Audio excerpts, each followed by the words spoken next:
Polri siap mengadakan musyawarah daerah yang kelima. Diharapkan katanya dengan adanya kepengurusan yang baru ini boleh membesarkan organisasi dan mudah-mudahan organisasi ini tidak dipakai untuk mengarah ke politik. Musda kelima keluarga besar putra-putri Polri Sulawesi Utara berlangsung selama 2 hari, mulai dari hari Senin hingga hari Selasa yang berlangsung di ruang Tribrata Polda Sulut. Dalam musda ini diagendakan pemilihan Ketua KBPP Polri Sulut untuk masa bakti 2021 hingga 2026.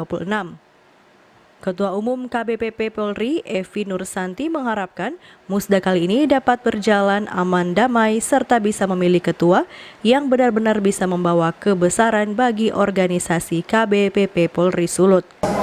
Ya, harapan saya musda ini bisa berjalan dengan aman, damai, tertib, dan soliditas serta persatuan itu tetap dikedepankan. Itu saja dan semoga hasil musda ini bisa memilih ketua yang memang benar-benar bisa membawa kebesaran bagi organisasi ini. Kapolda Sulut Irjen Pol Mulyatno berharap pengurus yang terpilih nanti bisa melebarkan organisasi dan organisasi akan berjalan lebih baik lagi. Kapolda juga mengingatkan kepada para pengurus yang terpilih untuk tidak terseret dalam bidang politik. Saya harapkan setelah nanti terpilihnya ketua baru dalam musda KBPP yang kelima ini, diharapkan nanti akan menyegarkan organisasi dan organisasi akan berjalan semakin baik lagi.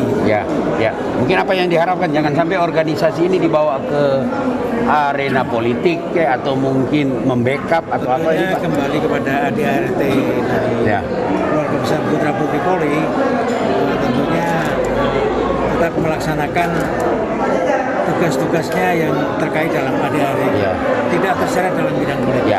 Seperti itu. Oke, itu saya. Ada sejumlah nama yang mencuat dalam pencalonan Ketua KBPP Polri Sulawesi Utara, di antaranya Meiki Taliuna, Adolfin Wangania, dan Hendra Abarang. Paul Bawole melaporkan untuk Kawan Nua TV.